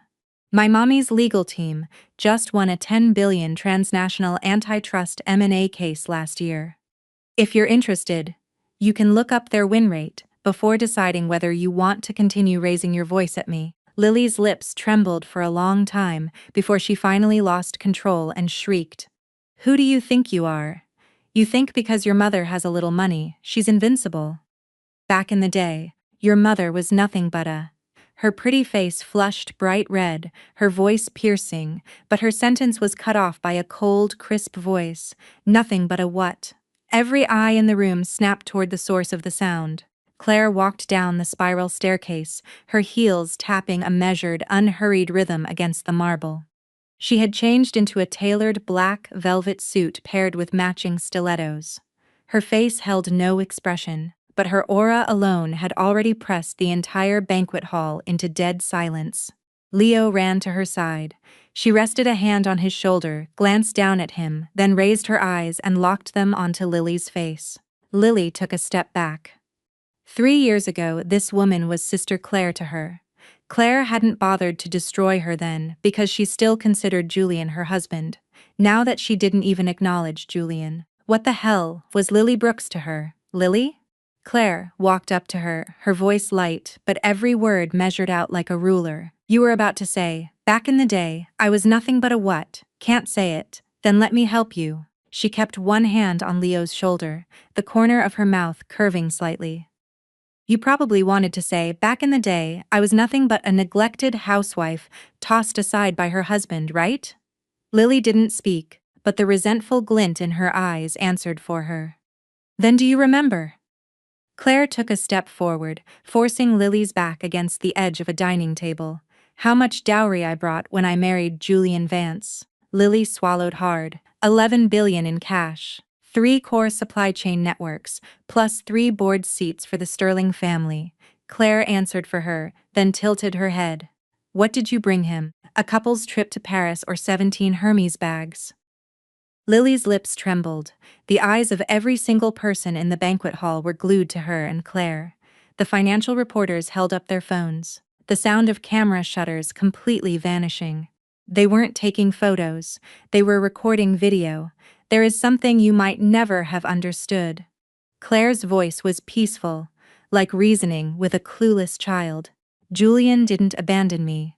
I threw him away. There's a massive difference. Take your time and think it over. With that, she took Leo's hand and turned to leave, not giving Lily a second glance. Behind them came the sound of shattering glass. Someone had dropped their wine glass. It didn't matter anymore. And in the corner, Julian had completely lost the ability to react. He stood rooted in place, his fingers gripping so tight they had gone white.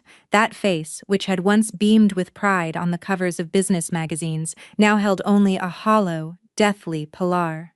Leo didn't look at him. He held Claire's hand and walked forward. His little dress shoes tapped against the marble, every step echoing crisply through the cavernous hall. For an entire week following the gala, the city's financial circle dissected every single detail of that night.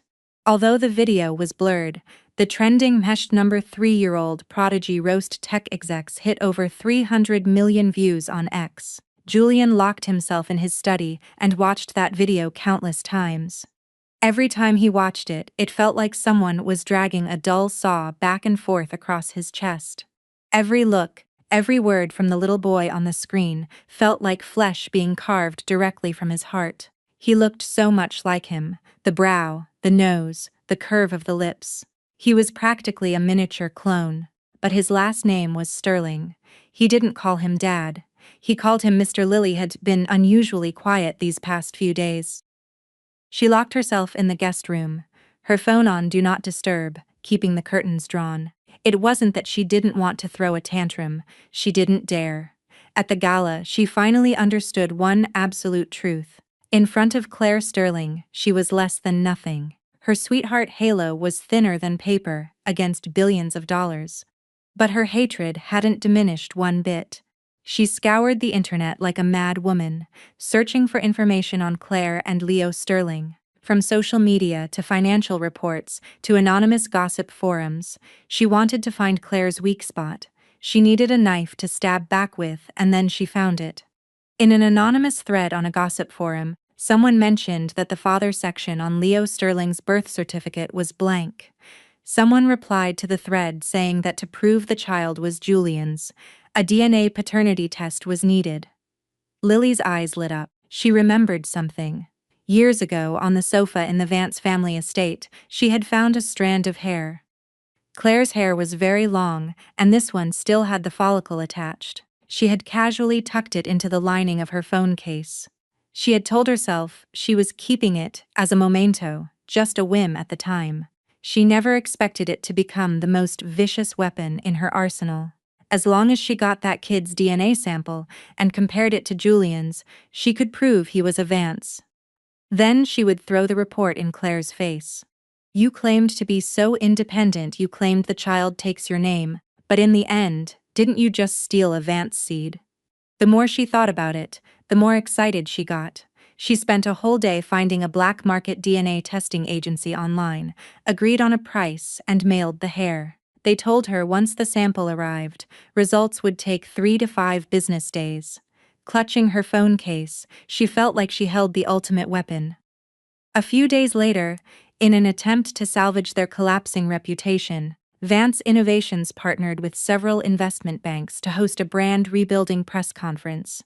They rented an entire floor of the convention center. The red carpet was even longer than the last one. Lily arrived early. She wore a bright red strapless gown. This was her carefully selected battle armor. Red meant war. Today she was here to declare war. Claire arrived too. Today she wore a pure black tailored jumpsuit. Sharp, cold, elegant. She wore no excess jewelry, only a simple platinum band on her left ring finger. Julian, sitting in the front row of the VIP section, saw that ring and the spark in his eyes died out. It wasn't a wedding ring. The wedding ring he had given her had been left behind in the mansion 3 years ago. This was a new one, a completely unfamiliar ring he had never seen before. Halfway through the event, the open networking session began.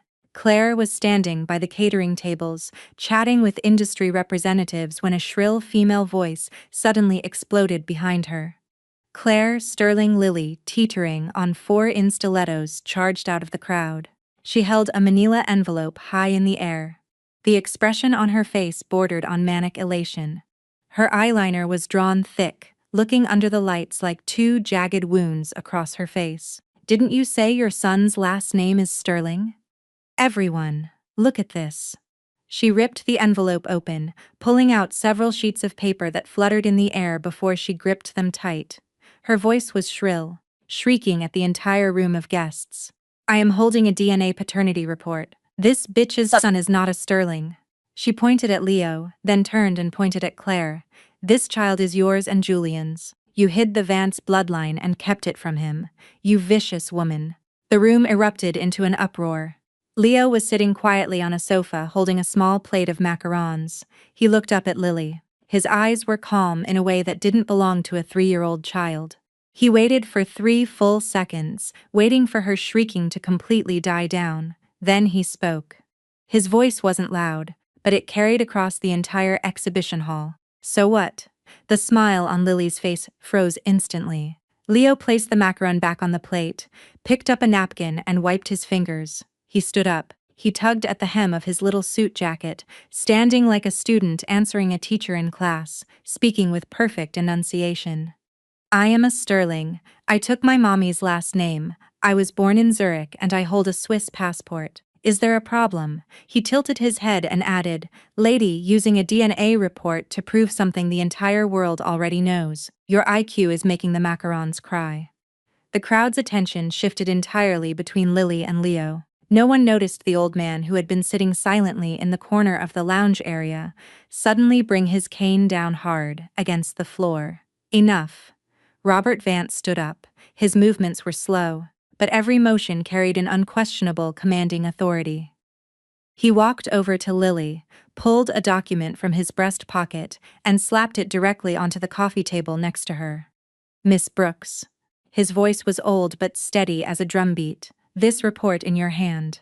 I had it done 3 months ago." Lily stood frozen. "I am telling you, this child absolutely has Vance blood running through his veins." The old man paused, his gaze sweeping across Lily's face. There was no anger in his eyes, only a heavy, ancient sorrow. "But you should also know why he cannot take the Vance name." Lily's lips trembled. She couldn't say a word. Robert Vance didn't look at her again. He turned to face the entire room of guests, his back ramrod straight, and spoke in a deep voice. "Everyone present today bear witness. As of this moment, I, Robert Vance, unconditionally transfer my 18% personal stake in Vance Innovations to my grandson, Leo Sterling. This transfer agreement has been notarized and takes effect immediately." The hall went dead silent for 3 seconds. Then the sound of camera shutters exploded. Julian bolted up from his seat, his face ghostly pale. "Dad." Robert Vance didn't turn around. Leaning on his cane, he walked step by step until he stood in front of Leo. He bent down and spoke in a voice so gentle, so close to pleading, that no one in the room had ever heard him use it before. "Leo, Grandpa is sorry." Leo looked at the white-haired old man in front of him. He stayed silent for a moment, then reached out a small hand and patted the back of Robert's hand. "Grandpa Vance," he said, "you don't need to apologize. My mommy says the biggest difference between good people and bad people isn't whether they make mistakes, but whether they have the courage to own up to them." He pulled his hand back and stood up straight. "You are a good person." Dead silence. Robert Vance's eyes reened. He had seen countless storms in his life. He wouldn't blink at the most ruthless corporate warfare. But this little boy had dismantled him with a single sentence. He straightened his back, leaned on his cane, turned to face everyone, and using the last shred of dignity he had left in this life, said 5 words. This family's sins are mine. At that moment, Lily went completely insane. She grabbed the DNA report off the table and tore it in half. Then into quarters. She ripped it into confetti that fluttered through the air. She tore at it, her whole body shaking, tears washing the thick eyeliner down her face. She kept muttering something under her breath, so quietly only she could hear it. No one stepped forward to stop her because her actions were entirely meaningless now. The reporters aimed their lenses, their shutters firing rapidly. No one was photographing her. Everyone was photographing Robert Vance's equity transfer document. They were photographing Leo's calm little face. She was discarded amidst a pile of shredded paper like a jellyfish washed ashore by the tide, unable to return to the sea, silently dehydrating and vanishing under the sun. After Robert Vance's declaration hit the floor, the banquet hall remained completely silent for a long time. It wasn't just a normal quiet. It was a suffocating silence where everyone held their breath, terrified of missing a single detail. The financial reporters fired their shutters in a frenzy. The investment bankers exchanged loaded glances. The Vance board members' faces turned ashen. The 18% stake in the old man's hands was the stabilizing pillar of Vance Innovations, and he just gave it away to a 3-year-old child. Julian shoved his way out of the crowd and grabbed Robert's arm. "Dad, have you gone crazy?" His voice trembled. It wasn't anger. It was a terror he was experiencing for the first time in his life, a chill shooting from the soles of his feet straight to the crown of his head. He gripped Robert's cuff tightly, his knuckles white, his eyes full of disbelief. "That's 18%. You gave it to her. You gave it to the Starings. Vance Innovations is finished. Do you understand?" Robert Vance didn't shake him off. He just looked down at his son's hand, clutching his sleeve. That hand used to be so small, gripping his index finger and refusing to let go, crying out for Daddy to hold me. Now that hand was grown, the knuckles defined, wearing a 6F Figureour luxury watch, yet clutching at a truth he was too terrified to face. 18%. Robert's voice was raspy, but every word carried weight. "You think that's a lot?" Julian froze. When Claire married into the Vance family, the old man looked straight into his son's eyes and articulated every syllable. "She brought nearly $1 billion in cash, 3 core supply chains, and 5 board seats. You used her money to expand your market, acquire competitors, and package yourself as a young visionary for magazine covers.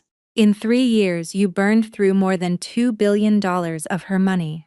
He paused, slamming his cane hard against the floor. "Every single thing she took away today, which one of them didn't originally belong to her."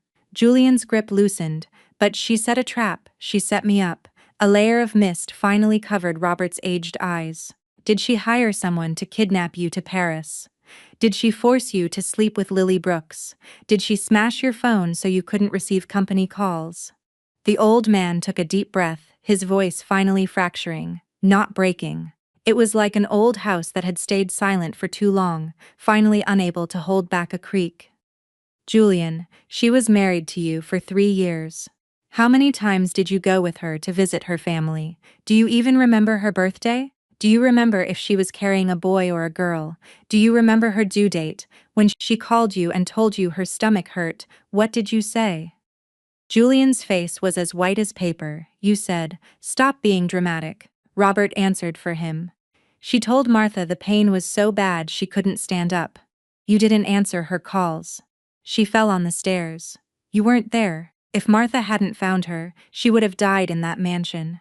The day she went into the delivery room, there were only 2 people beside her, her father and the sterling employee you thought was a maid. The father's section on the child's birth certificate is blank." Julian stumbled backward, knocking over a bar stool behind him. The metal slammed against the marble floor with a deafening crash. He took the equity transfer document from his father's hand and flipped to the final page. It had Robert Vance's signature, the red seal of the notary office, and a note written in black fountain pen on the dotted line. "This equity permanently belongs to Leo Sterling, unaffected by his parents' marital status. If Leo Sterling is a minor, his mother, Claire Sterling, shall exercise all rights on his behalf." The date was 3 days ago. but what truly made his breathing stop wasn't the date. It was the word under the relationship column. The ink strokes were light, as if the pen had hesitated for a long time before pressing down. The paper even showed a tiny ink blot where the nib had rested for too long. It was the word grandson where Robert Vance signed as the donor. The legal format required him to state the relationship. Legally, he should have written grandson, but he wrote the GRAND, stopped the pen, couldn't write the rest, and skipped straight to filling out the date, a word that had belonged to him for 70 years. He suddenly couldn't bring himself to write it. Julian stared at that word for a very long time. Then he looked up, meeting Claire's calm gaze from across the room. When Leo was born, Claire had Mr. Hayes slip a newborn photo into the files sent to Robert Vance. The old man sat alone in his study at the estate, wearing his reading glasses, looking at it for an entire afternoon. Later, the Vance family butler told Claire that the old man deposited a sum of money into a private account every month. The account was titled Leo's Education Fund. He never told anyone. That money was quietly deposited, like a form of atonement. Julian knew none of this. Right now, clutching that equity transfer, he felt like he wasn't holding a document, but a debt he could never repay in his lifetime. When he looked up at Claire, the whites of his eyes were bloodshot, so red it looked like the veins were about to burst. He opened his mouth, wanting to say something. Her name, his usual excuses, a defense. Something was stuck in his throat, lodged up high, refusing to go down like a fishbone. Claire didn't speak. She didn't even look at him. She picked Leo up from the sofa and kissed his forehead. Leo wrapped his arms around her neck and suddenly whispered in her ear, "Mommy." Grandpa Vance cried. He said he was very sad because he did some bad things. Leo was silent for a moment. Will he change? He doesn't have the chance to anymore, Claire said. Some people spend their youth busy making money. When they get old, they suddenly remember they want to love their sons, love their wives, love their grandsons. But when they finally stop and look back, there is no one left standing behind them. Leo rested quietly on her shoulder for a moment, then softly said something Claire had never taught him. Then his heart must really hurt. Claire didn't answer. She held Leo and turned to walk away. From behind came Julian's raspy, broken voice. "Claire." She stopped walking. "What? What do I have to do for you to forgive me?" The air went quiet again. The reporter's hands holding the cameras were shaking, not from fatigue, but from tension. Julian's question was essentially handing the knife directly to Claire. She sat Leo down, pulled her phone from her clutch, opened an image, and handed it to Julian. He took it and looked down. On the screen was the complete chain of evidence Martha had compiled. Chat logs, wire transfers, voice recordings. Lily saying to make sure she didn't keep the baby. Martha asking cash or wire. Lily saying wire. Every word sliced his heart open, stroke by stroke. "If I report this to the police," Claire said, "she will be charged with attempted murder. Her sentence won't be less than 10 years. Are you going to stop me?" The hand holding the phone trembled violently. "Are you going to stop me?" Claire looked him in the eyes. "Didn't you say in Paris that she was the love of your life? Are you going to stop me now?" He still didn't speak. His lips quivered, the redness in his eyes spreading across his entire face. His Adam's apple bobbed up and down several times, but he couldn't force out a single word. Claire took the phone back.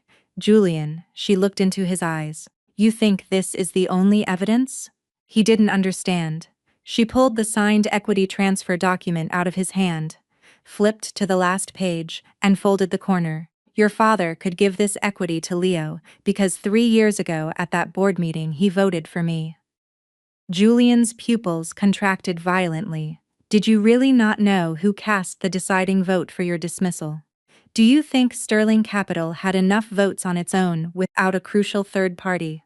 Want to know who that third party was?" She pushed the document against his chest. Her voice wasn't loud, but it struck like a hammer. "It was your father." The entire hall went dead, silent for 3 seconds. Then someone sucked in a sharp breath. Even the investment bankers in the distance looked utterly shocked. Robert Vance, the founder of Vance Innovations, Julian's biological father, In the vote to oust his own son 3 years ago, he cast a vote in favor. Julian turned to look at Robert. The old man did not avoid his gaze. He stood there, leaning on his cane, his back straight. There were tears in his eyes, but he did not look away. When Claire told me about this, Robert's voice was old, but steady as an ancient tree. She only made one condition. She said, "Dad, I will not let Vance Innovations collapse." But Julian cannot sit in that chair anymore. He paused. As he said those words, a tear finally slipped from the corner of his eye. "Do you know why she still wanted to protect the company?" she said. "Dad, your legs are bad. Remember to put a blanket over your knees in the winter." Julian's body swayed. It was as if every bone in his body had been extracted. He dropped straight down. His knees slammed into the marble floor with a heavy, muffled thud. He was kneeling. The marble floor of the convention center was freezing, but he kneeled there as if he couldn't feel the cold. His lips moved. His voice was so quiet, only he and Claire could hear it. "I'm sorry," he said it again. "Claire, I'm sorry." Claire looked at him for 3 seconds, shifted Leo to her other arm, turned around and walked away. If I'm sorry worked, the days she spent lying alone in that bedroom wouldn't have been so endless. If I'm sorry worked, the moment she called him in agony, only to hear "stop being dramatic" wouldn't have cut so deep into her bones. If I'm sorry worked, the father section on that birth certificate wouldn't be blank. Behind her came the rhythmic sound of Robert Vance's cane. He followed at an unhurried pace. He walked up to Leo and bent down, pointing at a small object peeking out of the breast pocket of Leo's little suit. It was a solid gold cufflink, engraved with an oak leaf, the Vance family crest. Leo looked down at it. He had actually slipped it into his pocket earlier that afternoon, when he and Martha had gone to the old estate to visit Robert. He actually really liked this quiet old man. "Grandpa Vance," Leo said, "I should return this to you." Robert didn't take it. He bent down, placed his old wrinkled hand on Leo's shoulder, and spoke in a raspy voice that sounded like it was being squeezed from the very depths of his lungs. "Keep it, grandson. This is the only right thing Grandpa has done in his entire life." He didn't look back at anyone. Leo gripped the cufflink tight and took Claire's hand. Together, they walked toward the exit. Sunlight poured in through the glass revolving doors, landing on Leo's soft hair. He suddenly looked up and asked Claire, "Mommy, will Grandpa Vance come visit me?" "He will." "What about that, mister?" "He will not," Claire said. Leo nodded. He didn't ask why. He gripped the cufflink, walking steadily. His little dress shoes stepped into the shifting light and shadows on the stairs, every step crisp, leaving no trace behind. The final shareholder meeting was scheduled for Monday morning at 10:90 a.m. in the grand boardroom on the top floor of Vance Innovations headquarters. Julian had personally designed that boardroom. The curved floor, toe-ceiling windows overlooked the entire city skyline. When he was CEO, his favorite thing was to stand by the window with a shot of espresso, watching the city unfold like a chessboard beneath him. Today was the last time he would stand here. His suit was immaculately pressed, his tie perfectly knotted, his hair combed neatly, but his eyes betrayed him. The deep red veins showed he had stayed awake for nights on end. The lines at the corners of his mouth drooped heavily. He looked like a man crushed by an invisible weight. The Vance shareholders arrived one by one. The 40 chairs were fully occupied. The sterling representative sat on the left side of the long table. Mr. Hayes sat at the head. A thick stack of documents spread before him. Robert Vance didn't come. His seat was empty. Only an untouched cup of green tea sat on the table, and the nameplate next to that empty seat read 3 words, Leo Sterling. At 9:58 a.m., the boardroom doors opened. Claire walked in holding Leo's hand. Today, Leo wore a navy blue suit, his bow tie perfectly straight, his hair flawless.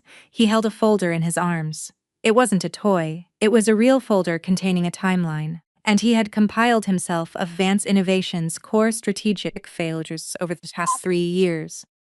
He stopped in front of his designated seat, stood on his toes to place the folder on the table, then climbed into the chair by himself. He folded his hands on the table and looked straight ahead. Every single shareholder's eyes were locked onto this 3-year-old child. He didn't even blink. At exactly 10:90 a.m., Mr. Hayes stood up and cleared his throat. Gentlemen, per the statutory procedures of the extraordinary shareholder meeting, the first item on today's agenda, the motion to formally dismiss Mr. Julian Vance from his position as Executive CEO of Vance Innovations. He opened his folder. According to company bylaws, voting rights are calculated by equity percentage. The shareholders present and attending remotely today account for 94.3% of total equity. This exceeds the statutory 2-for-3 threshold. The vote begins now. The voting took less than 10 minutes. In truth, the vote was completely unnecessary. The outcome had been written in stone long ago.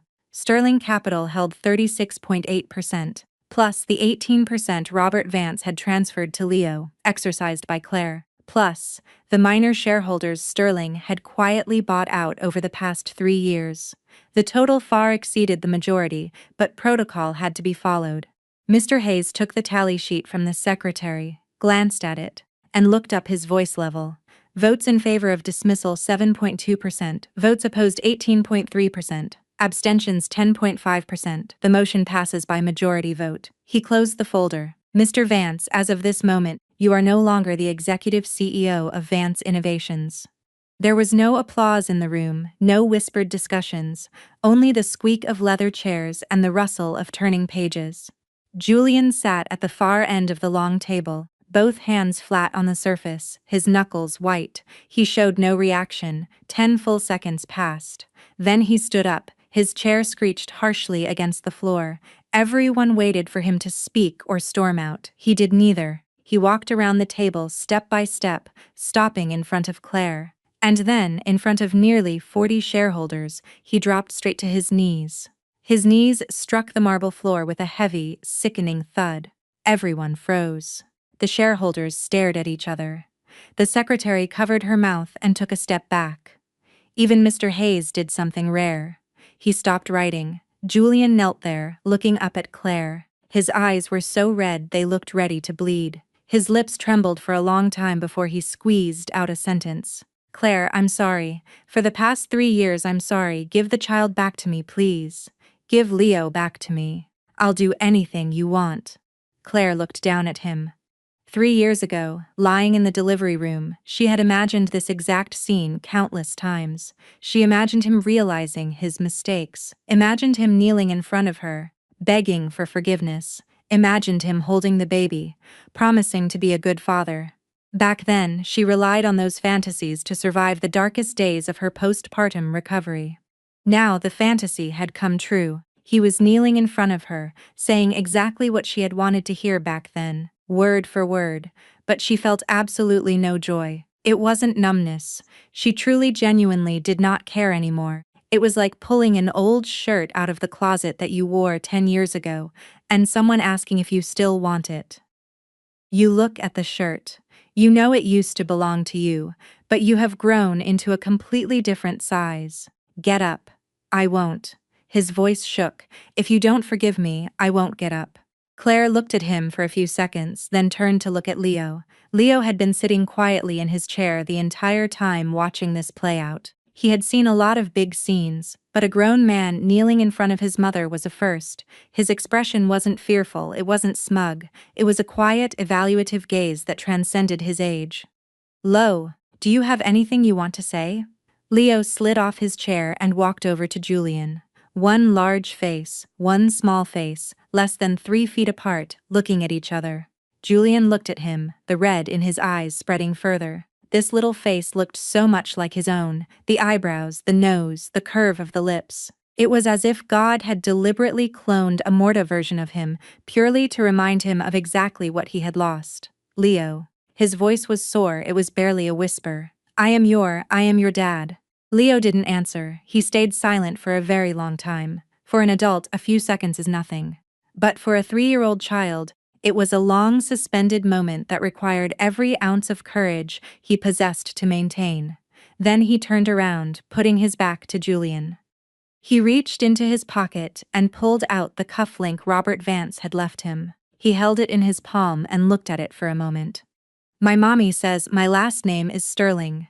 He didn't look at anyone, just stared down at the cufflink, his voice soft but steady. My mommy says I was born in Zurich. It was snowing really hard that day. The whole city was white. My mommy says, Grandma Martha was standing outside the delivery room holding me. She told the nurses this child's last name is Sterling. The father section is blank, because there was a man who gave up on him before he even knew how to breathe. Julian knelt on the floor, looking as if someone was systematically shattering him inch by inch. Leo finally turned back to look at him. There was no anger on his little face, no sorrow, just a very earnest look at the man kneeling on the floor, as if confirming an answer he had already known for a long time. "Mister," he said, his voice not loud, but carrying clearly through the entire boardroom. "My mommy says, there are two things in this life I can never forget. I cannot forget that my mommy almost died giving birth to me, and I cannot forget that my last name is Sterling." He paused again, then said a sentence that didn't belong in the mouth of a 3-year-old. "So, it isn't that I don't want you, it's that you didn't want me first." Dead silence. Julian's body swayed, his forehead nearly touching the floor. He didn't cry out loud, but his shoulders shook violently. He looked like a wild beast that had been shot by a hunter, collapsing in the snow. No howling, just weaker and weaker, ragged breathing. Leo watched him for a moment. Then, he did something no one expected. He reached out a small hand and lightly patted Julian's shoulder, just once, very light. "Get up, mister. The floor is cold. If you kneel too long, you might get arthritis." And then he paused, adding a final blow. "It would be really bad if you tried to sue the Sterling family for it." Then he turned round, walked over to Claire, and took her hand. His little hand was warm, the grip on her fingers exactly the same as always. "Mommy, let's go home, okay?" Claire took his hand and walked toward the boardroom doors, never looking back at anyone in the room. Behind them came the sound of knees shifting. Julian struggled up from the floor, his voice so ragged it was unrecognizable. "Claire. Leo." Claire didn't stop. Leo didn't stop. But right before he stepped out the door, Leo paused for half a second. He glanced out the window.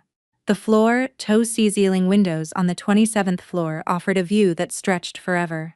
The entire city sprawled out under the afternoon sun like an unfinished game of chess. He looked for 2 seconds, then pulled his gaze back and matched Claire's pace. "Mommy, the view out the window is actually pretty nice. Do you like it?" "But I don't want to look at the view from here." "Why not?" He thought about it, then answered very seriously. "The coffee in this building is too bitter." Claire laughed softly and didn't reply. The doors closed slowly behind them. Whatever happened inside that boardroom had nothing to do with them anymore.